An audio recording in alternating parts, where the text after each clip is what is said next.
Good morning, everyone, or good afternoon, depending on where you're at. My name is Steve Wyken. I'm the Chief Customer Officer here at Data Intelligent. And thank you all for joining today's session. We're going to talk about how colleges and universities can use data to address challenges they have with enrollment and retention.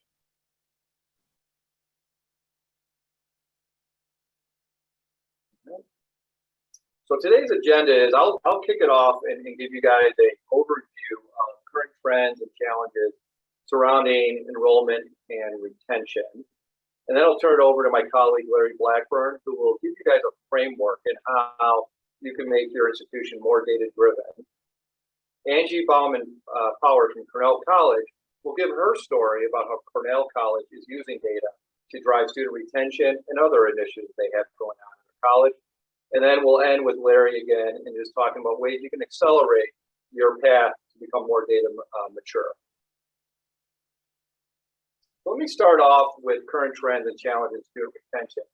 What I like to do is kind of take us back to the good old days before COVID, okay?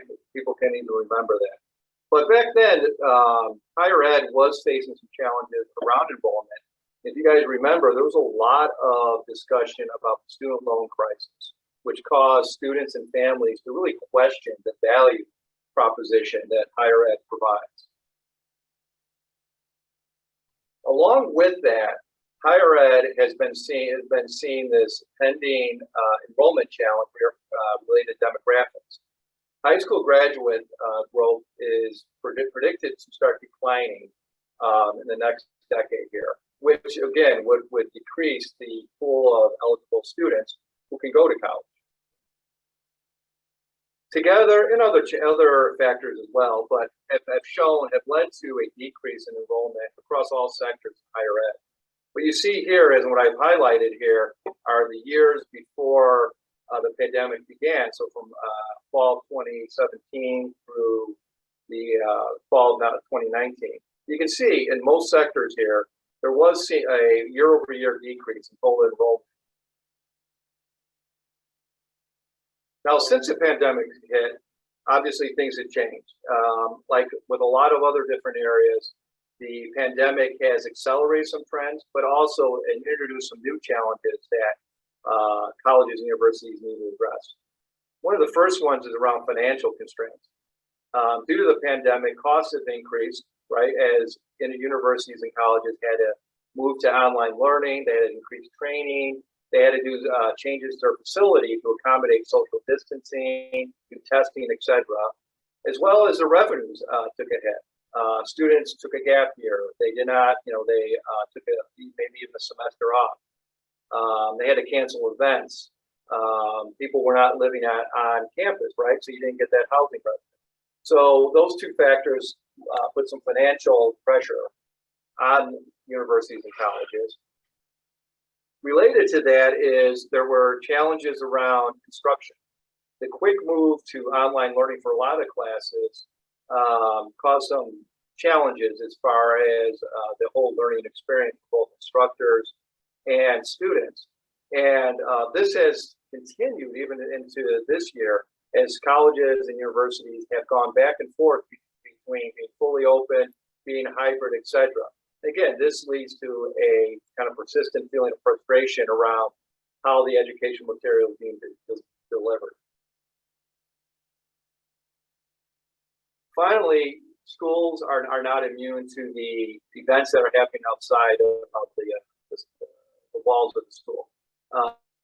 There's been a lot in the last couple of years, a lot of social unrest. There's been challenges with elections, protests, and COVID has not gone away. We had the Delta variant, we had Omicron, and things do look up, but people are still dealing with it. What this leads to is a general sense of uncertainty across the board, but especially for college-age students who still have questions about whether it's a good time to devote money and their time to higher education. And the numbers bear this out. You can see the enrollment challenges that are faced by all post-secondary institutions here. Since the fall of 2019, we see a greater 5% decrease in enrollment for a total of about 1 million students since the beginning of the pandemic. And this is consistent across all different sectors, okay? You can see on this one here, especially in the fall of 2021, all sectors are down. One of the largest are private for-profit schools. I've seen the biggest decrease, but overall community colleges, two-year colleges, have seen the biggest hit since the pandemic started. There was a hope that by now, 2 years into this pandemic, that we would see things change, but we're not seeing that. Students who did take a gap year, basically from once they graduated in 2020, if you look at high school graduates 2020, and you look now, only 2% of them have enrolled in college. Okay, so you're not seeing a huge uptick of students coming back to school, and there's a variety of reasons around it. The cost concerns have not gone away, so students still have a concern about the high cost of higher education. They still have the value proposition, right? Is this really a good return on my investment? The challenges with a hybrid type of learning environment, remote, etc., still exist, and students are maybe saying, maybe it's not worth my money at this time. Maybe I'll still sit out. Related to that, as we have moved towards more of a hybrid online focus for education, there's a lot of students who have technology barriers. They may not have the right, equipment. They may not have high-speed broadband, etc. And further, as more students take classes online, they lack that. There's a decreased feeling of connectedness to their school, right? So since they're now more remote, it's almost like students sometimes treat it as shopping, right? I'll go here for one semester, I'll go somewhere else. So you lose sort of some of that loyalty they may have to the school because they're always remote. They've never been on campus. And why this is important to bring up here is, not only is it important, obviously, to the schools that are seeing their enrollment decrease, but one thing to always point out is higher education is still the best pathway to success in our country. Unemployment rate for college graduates is always below that of those who do not complete college, and they earn more over their lifetime. You can see this chart here shows the breakdown for lifetime earnings segregate between men and women. But again, since less people are going into higher ed, that's an issue for our country. So that leads to some overall questions that schools will have around enrollment and retention. Around enrollment, what they want to know is, how can they improve their recruitment of students? Where are those new opportunities now that those traditional pools of students is drying up? And also, what we're focused on today is more on retention. Now that we get the students into the school, how do we proactively identify those students who are at risk so we can reach out to them and make sure that they are happy and stay with the school? And how do we improve that engagement with those students? Okay, just overall to make sure now that we have students who are more remote, what are the ways you can make sure that they feel like they're part of the school? So these and other questions are things that institutions are dealing with here. So that was a quick overview of kind of the landscape right now. What I want to do now is turn it over to Larry Blackburn, who will talk about kind of a framework you can use to use data to try to address some of these questions. All right. Hello, everyone. I'm Larry Blackburn. I am the Chief Solutions Officer for Datatelligent. And make sure you can see my screen. Can you see my screen? All right. So at Datatelligent, we've done some research on the concept of a data-driven institution. What does it mean to be data-driven? So I want to present a framework that we come up with in thinking about how to become data-driven and what does that mean. So first, what does data-driven mean? So the research tells us that it's data-first thinking, and this is the key concept, right? So you want data to be embedded into all of your business and decision-making processes so that you're using data first. And then the second one has to do with the integration, right? Often data can be in silos and people can work in silos, and our systems can be in silos. So we need people and systems work together to make the most effective and efficient use of data. So that's what we mean by data-driven. So we take that as sort of the goal in thinking about data maturity. So we've come up with a maturity roadmap and maturity model that's presented here. And data-driven is really the top step of this maturity model, right? What I just talked about in being data-driven.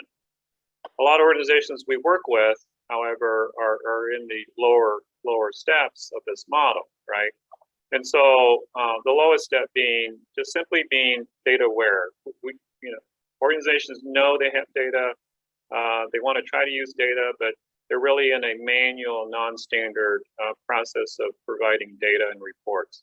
And then because it's difficult to get easy access to data, then those decisions are really driven by data. The next step up, we call data proficient. So here you're becoming more proficient. You're using standardized reporting on a reporting platform. And however, again, because that process can lag a little bit, that reporting can be more about what happened versus what's going to happen. So it's used primarily just for awareness and maybe confirming what you already know. The next step up, you're closer to data-driven. We call that data savvy. Now you're starting to use data to make those decisions and have easier access to data. However, even at this stage, that access may be inconsistent, and then it can still be in silos and not integrated. And so then that's the step before become data-driven. Okay. So what I want to talk about next is that there was a paper published back in 2019 by the three organizations that you see at the bottom here, and they recommended that analytics really be a top priority for higher ed, right? And how that can address the issues that Steve talked about earlier, right? And moving more to data-driven processes to help you meet those challenges. So I don't want to walk through these real quick, and then I'll dive a little bit deeper into each of these. So the first principle is make data analytics transformational. The second one is invest what you can. And then the third is establish a unified approach. So what do we mean by those? The first one, making data analytics transformational. So you want your use of data connected to your institution's mission. You want to think about the results that you want out of data, using data, and then you want to look across your students, faculty, staff, right? Your whole organization and your students in thinking about the goals for data analytics. Secondly, it's not a one-size-fits-all. We understand that the mission, culture, organization structure, and then the analytics maturity can vary by institution. So you want to tailor your approach to what makes sense for your institution. And then finally, this is all captured in a roadmap for building a data-driven organization. The second principle is to invest what you can. And so we understand, as Steve talked about earlier, there's a lot of constraints that can reduce what you can invest. However, we know that it's important to still invest. So we recommend taking an iterative approach, getting some smaller wins that return immediate value, and then focus on those solutions that bring high value, right? It's better to do something than nothing, right? And so there's probably at least one area of every institution where if you had a better access to data analytics would provide high value. And then your investment needs to be a balance of cost-effective and timely. Again, what's going to make the most impact now, and then just use small approaches, as I was saying. And then the final principle, establishing a unified approach. And this is critical to the use of data across the institution. So first of all, remove those silos and make it a expectation that you'll have collaboration across the institution. And then especially you want the data to be accessible so that you can empower those on the front lines, right, who need that access to data and tools so that they can make an impact. And then finally, make your data a strategic asset and bring all of that into a unified data platform. Okay, so I'm going to come back later and talk about some specific details about our experiences in applying these three principles and how we can help accelerate your data maturity. But for now, I'm going to turn it over to Angie at Cornell College, one of our customers, and she's going to tell about her story around using data analytics to meet their goals. So Angie, I'm going to turn it over to you. Awesome. Thanks, Larry. As Larry said, I'm Angie Bauman-Power. I am the Director of Institutional Effectiveness at Cornell College. And before we get going on how Cornell is using data to drive retention and our decisions, I just want to give you a little snapshot about Cornell College, because I think that's always helpful. I know when I'm watching a presentation to sort of know more about the institution that's talking. So Cornell College is located in Mount Vernon, Iowa, just outside of Cedar Rapids. We are a private four-year liberal arts institution. About 93 to 94% of our students live on campus. We were founded in 1853, which means we were actually the first Cornell. Hopefully no one from Cornell University is here and gets sassy at that. We have just over 1,000 students, but we're really striving to get up closer to 1,200 students. And we, are a small private institution in a small town in Iowa, but we're incredibly representative of the greater United States and have a wide representation of states represented and also countries. We're 20%, 21% about students of color. And overall, our student athlete population is about 36% of our student body. And a lot of this we attribute to our unique academic calendar, which we call one course at a time. So this is sort of like an accelerated quarter system, is sometimes the easiest way to explain it. Our students take one class for 3.5 weeks, and then they take a couple days off and they switch to an entirely different class with a new faculty member and a new cohort of students. And so anything we do really has to be tailored to this one course at a time curriculum because it is so unique. And so whether it's our use of Blackboard or Moodle or different things like that, everything gets tailored because of our curriculum. And so the big question really is how we're using data to inform our decisions at Cornell. And so before COVID even hit, about 2 years ago, it's almost exactly 2 years ago, we were beginning the process to overhaul almost everything on campus. We had just approved and we're getting ready to implement a new general education core curriculum. We restructured our highest level of staff on campus, and almost all of them except for our president and our assistant to the president were new staff members.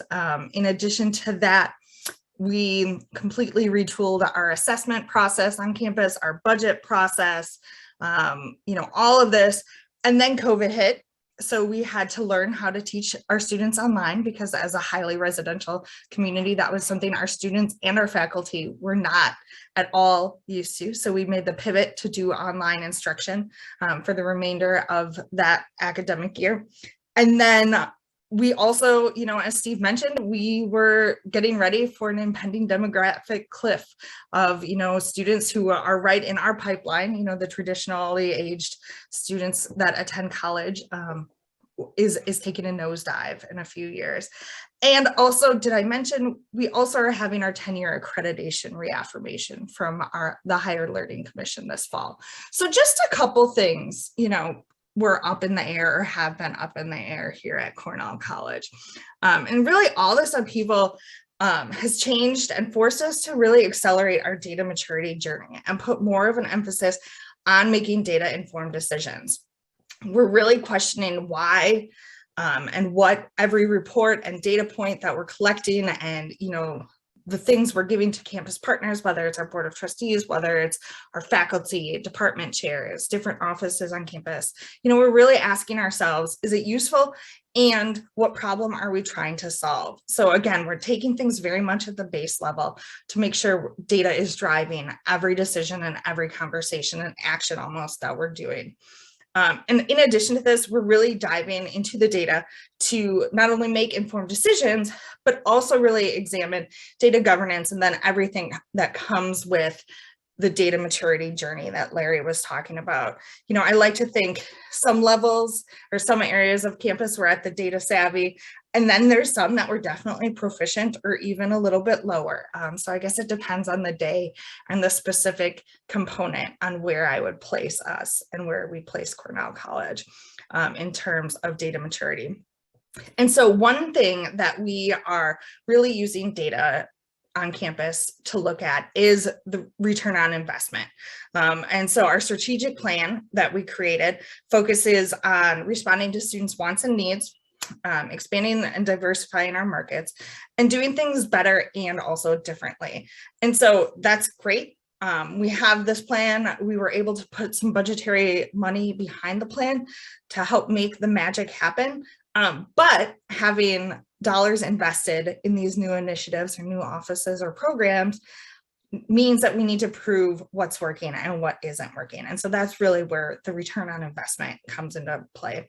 And so obviously return on investment, especially when you're talking about retention or persistence or other big topic, high level metrics can be a really tricky and murky data point to flesh out. So we've worked really intentionally with different partners across campus to make sure that we're measuring what makes sense, and getting at the essence of the question that we're wanting, and, getting at the return on the investment.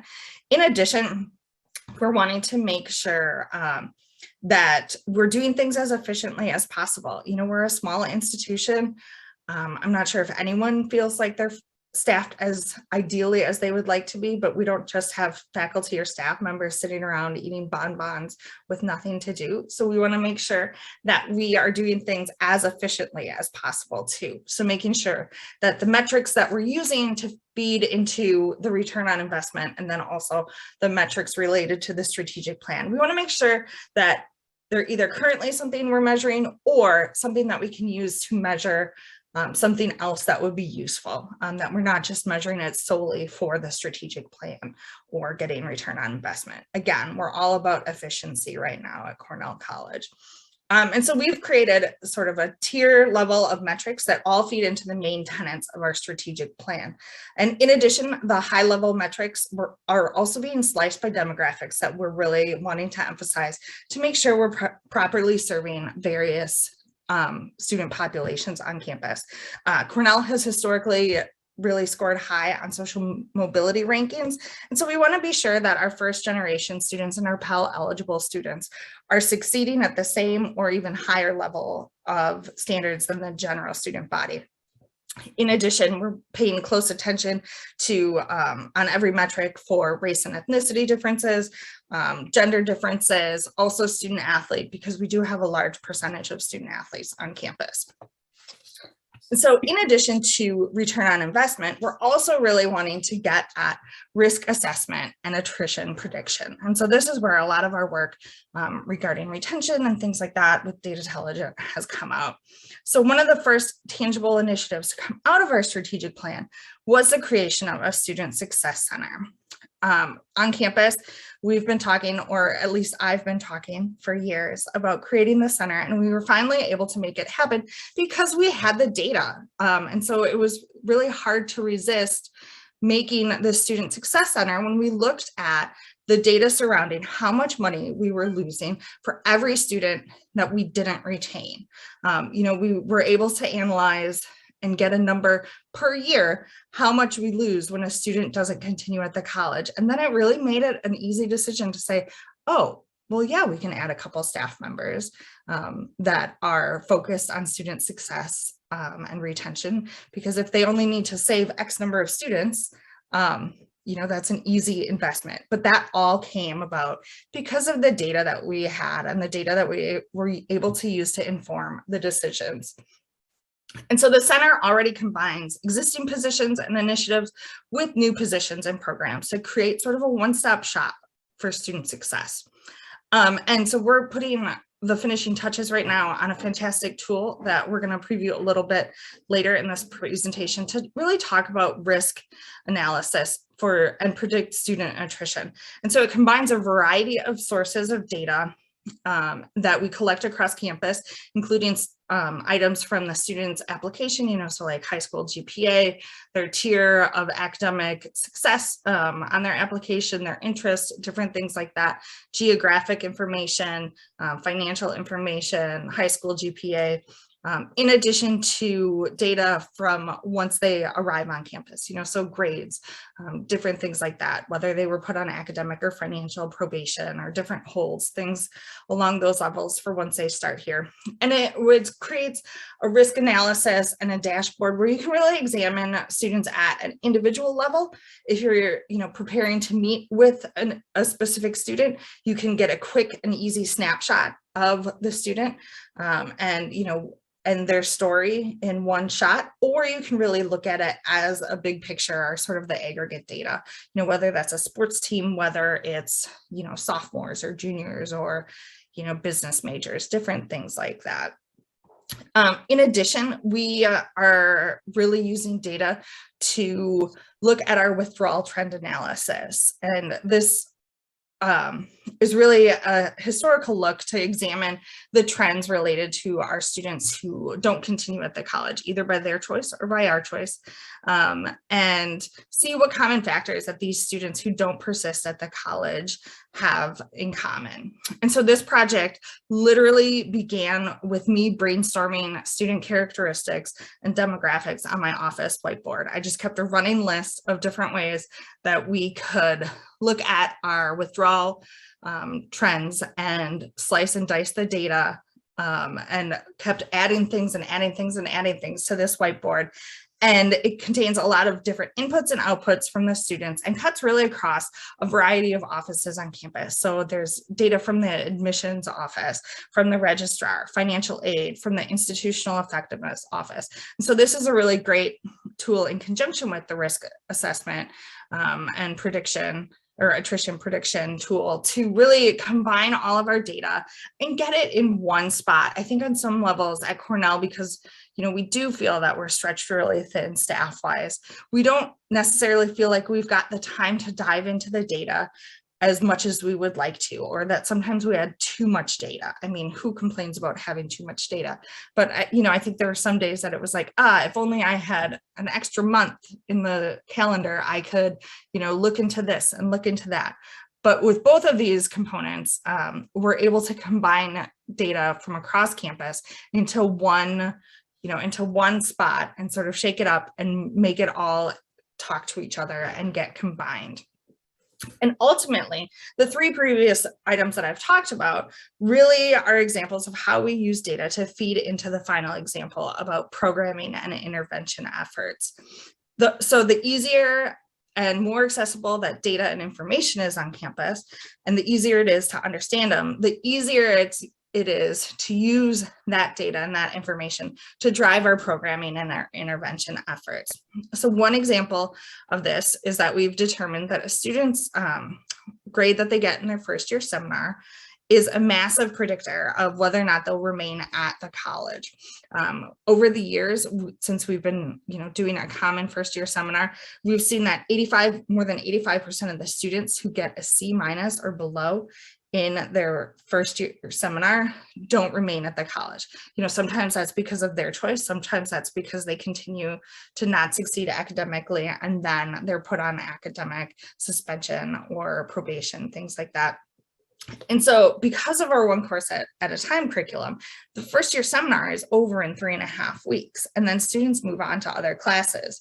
And so the connection between persistence and the grades in the first year seminar have really helped to guide intervention efforts, including outreach by faculty, academic advisors, student success center staff, and in addition, been a tool that we've used to connect students and require them to take an academic support adjunct course for the remaining blocks of the fall semester to really help get them back on track and succeed academically. And now I'm going to pass it back to Larry, who's going to continue on with our presentation. Great. Hey, Angie, before we jump to Larry, we do have a couple of questions. Of course. Somebody would like to know how you define ROI, and then someone else is asking what ERP system you use. Yeah, so ROI, again, that's a little murky depending on different things. And so at the highest level, we're talking, like I said, we have a tiered level of our metrics that we use. So we created a one sheet for our board of trustees, and that's looking at very high level, retention, persistence numbers, graduation rates, different things like that. But then at every level of different offices and different working groups, we get deeper and deeper into the details. And so for return on investment, when we're specifically talking about, for example, one of the initiatives that we're doing is we're starting a women's wrestling team. And so the return on investment is going to involve, the costs related to new equipment, a coach, different things like that, the uptick of those costs, and then how many students we recruit and retain because of this. And again, it's sort of, a little murkier, because can you ever say that this is exactly why a student either stayed at a college or picked a college or different things like that. And so that's really where we're working with our partners across campus to make sure that the attribution of, the investment is as solid as possible. And then they also asked about your ERP system. Yeah, our ERP. That's your Power Campus. Okay, I was going to say, that's a good question. I think that's what we use, thank you, Larry. We use Power Campus. But again, because of our one course at a time, we've had to put a lot of time and investment into tailoring it to fit the one course at a time. And so Power Campus is not perfect for us, but at the same time, anything we would use would have to really be tweaked and specialized to our one course at a time. But yes, we use Power Campus.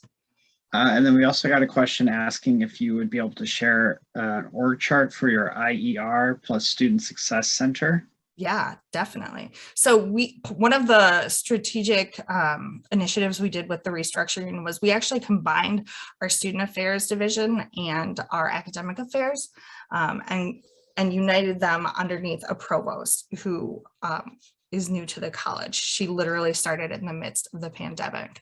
And so institutional effectiveness and research reports up directly to the provost, and our Student Success Center reports to the provost and the associate VP for student affairs and dean of students. So it's really a combination and collaboration between student affairs and academic affairs. Okay, we're getting 4 questions in. Someone is interested in hearing more about the questions that are asked. They ask of students at the time of withdrawal that they then use in the trend analysis. So what questions are you asking when students withdraw? Sure. We do have an exit survey that our students are required to take. There's sort of a 5-step process that students need to take to withdraw from the college. And so that's one component of what we use for the trend analysis. And something that the Dean of Students asks is, what is the main, one of the questions is, what is the main reason for you leaving? And then we're able to compile that data into, the categories related to that. And we find that the majority of them are related to academics. Again, we sometimes have a different opinion of why a student is leaving than the student does. But a lot of it does have to do with academics or with, I thought the block plan and the one course at a time was going to be a good fit for me, and it isn't, or different things like that. But that's only one part of the analysis we do with our withdrawals. Okay, I think that is all the questions for now. We did have someone else ask about seeing the layout of the dashboard, but we will be going over that later in the presentation. Okay, great. I will pick it up from here. So thanks, Angie. That was a great story about how they have been really accelerating their Dalen's maturity and ways that they're using data for the make data-driven decisions. So thank you for that. What I'm going to talk about is how your institution, can also accelerate your Dalen's maturity and move to those data-driven decisions. So I want to come back to the key principles that I talked about earlier. And I think Angie gave some great examples of how they're doing this at Cornell. So one, making data links transformational. Two, invest what you can, and then establish a unified approach. I want to talk about how our experience in working with institutions and some of the ways that we apply these principles and enable those for schools. So the first one, making data links transformational. So one of the ways to do this is to create a data links maturity roadmap. And the objectives of that roadmap are three things. One, assess your current state for data analytics. How is it enabling your business needs and requirements? Secondly, identify those key data sources, and then identify also any gaps in that existing data environment, and how you're using those data sources in your decision making, right? And making sure you have ways to get to those data sources. As we work with institutions, a lot of the initial challenges are just getting access and being able to use that data. And then the third component of maturity roadmap is then taking those inputs and developing that maturity roadmap. And that roadmap includes your platform architecture. In other words, how are you going to build a process of using that data when you need it, right? And so that it provides value. So you got to think about your architecture for that. Your cost, right? What investment do you need to make? And then finally, that roadmap of improvements to get to that data-driven maturity. And so we work with institutions to create this roadmap, and it sort of drives all of our work with our customers.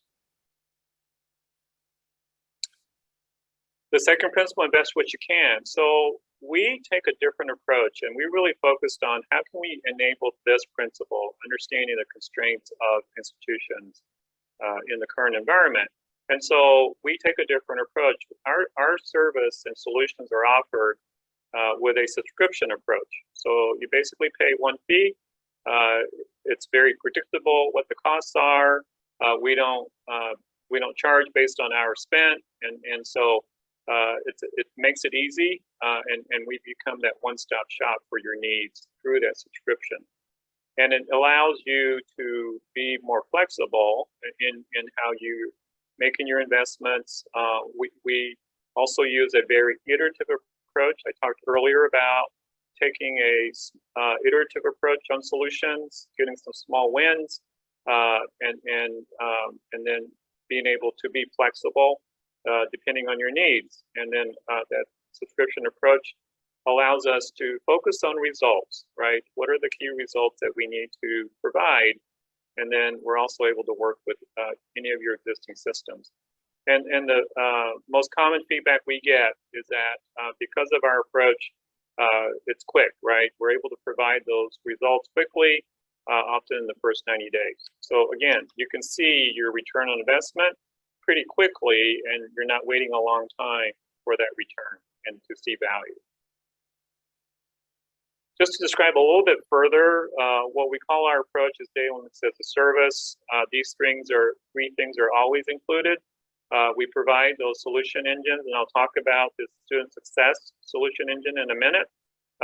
We also include a unified data platform, which is important to bring all those multiple sources together. We provide an operations component where we're supporting and optimizing your platform tools, your solutions and pipelines. So all of that's included. And then finally, under our partnership, we are working with you on that maturity roadmap and constantly identifying those needs, and then be able to partner with you on that. The last principle, establishing a unified approach. So I just mentioned this, to take a look at all of the data sources that your institution works with on the left, and both internal and external sources, right? And then breaking them out of their silos. Often they're contained in silos of operational systems, and which can be limiting. So bringing all of those data sources, both internal, external, into a unified data platform. And that platform includes, first of all, a way to store all that data. And we work a lot with a tool called Snowflake, which is the cloud data platform. And then those visualizations we build on using a tool like Tableau to deliver those insights. And then on top of all this, we've got what we call solution engines, which are templates for higher ed institutions. So diving a little bit deeper into those solution engines, we've identified 5 key areas of every higher ed institution that we provide solutions for, right? So if you look from left to right, right, these are all the key areas: admissions enrollment, student success retention, teaching learning effectiveness, strategy and operations, and then advancement. And today we're focusing on our student success solution engine. So I've got a couple of screenshots, and again, this is just a beginning of your journey on student retention, but this is a great way to start, bringing all that data together into one place. So this is the first screen, which is a summary screen, and what we do on top is that we highlight certain key metrics that your institution wants to track for success and retention. And these can be tailored to metrics that are important for your institution. So in this example, we are looking at fully online for a while, especially during the pandemic. That was key to measure and see the impact of that. Certain ethnicity groups we know are more at risk, and so we want to measure that. Also, the concept of schools or students enrolling in courses that may be non-traditional for that student population could also be a factor in the student success, and also looking at students on academic probation can also identify risk. So on this screen, you see that we provide the student's name and then a risk score. And I've got a second screen that tells you how we come up with that risk score, so that we can then identify students at risk for retention. And again, we can tailor what's included in that risk score, but this gives you a quick way to identify those students that need outreach and intervention. And this is often used by advisors to identify students that they need to follow up on. And then we don't show it here, but you can actually, there's a link to send an email to that student right from the application as well. And then the second, yes, go ahead. We have a couple questions coming in. Just wanted to address those real quick. Sure. One is asking, does Snowflake store sensitive data? And Yeah, then, so yeah, go ahead. go ahead. Then the other one is asking, do you give authenticated access, user ID and password to Tableau users?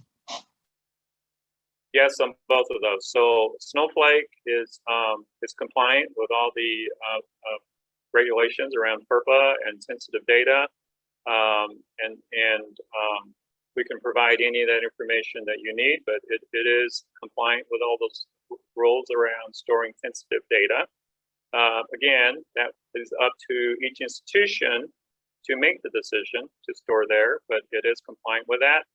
And then the second question is that, yes, Tableau requires authentication by user, and they actually have recently implemented multi-factor authentication so that it is a secured authentication approach. Okay, that was all we have for now. Okay, great. Thanks, Chris. So then going back to the solution engine, this is the second screen, which gives you detail. So you can, on the prior screen, you can click on a student, then you get more details. And across the top, you get the details of the student brought in from the student information system. We look at the grade performance, and you can see that all of their courses, their academic performance, and GPA, and then the risk score. And across the bottom, then you see the variables that go into that risk score, and we identify with those markers which of those are identified as risk, right? Retention risk variables, and then those are added into the risk score. Okay, those variables can be tailored by institution that fits your student population. The other thing that we can do is that those variables can come from multiple systems, right? So it doesn't have to just come from your student information system. It could come from your LMS. We had one school that wanted to bring in student survey scores so that we got feedback on their experience as a student and use those as factors as well. So we can combine those variables from multiple systems to bring them all into one display. Okay. So that gives you a view of the Student Success Retention Solution Engine. This is a template we can quickly implement for your institution, and it would be a matter of taking the solution and then mapping it to your data sources, and then using this again as a way to quickly start using the solution. So I want to close with a special offer then in using this solution. For attending the webinar, we're offering a 20% discount on our accelerator package, highlighting the student success solution. Our accelerator is a 3-month subscription. So as I mentioned earlier, we can quickly implement so that you get that return quickly in a 3-month subscription, where we are then implementing one solution. And this offer is good through the end of March. So again, if you know that you would like to have follow-up on this, just drop your name in the comments now, and we'll also follow up with everyone as well. Larry, we have a couple more questions for you. Sure. Yep. One is, how are risk scores calculated? Do you look at propensity matching, time-sensitive analysis, etc.? Yeah, great question. So we do use different methods. This example here is using a simple math score to say these are not weighted differently. They are sort of treated as variables that then get added into the risk score. But we can use other different methods as well. Okay, and then the other question is, what kind of method did your team use to predict the risk scores? How did you select the variables to use? So that was through a collaboration of using our experience as key variables that we've had from other institutions, and also collaborating with the institution's teams, both around the IR teams usually, and then also if there is a student success team or academic affairs team as well. So we kind of take input from lots of different areas to make sure that it's meeting their needs. Okay, I think that's all the questions we have for right now. Great. Okay. So we'll send the slide deck out. You'll see some resources here that you can follow up on. And I want to thank everyone.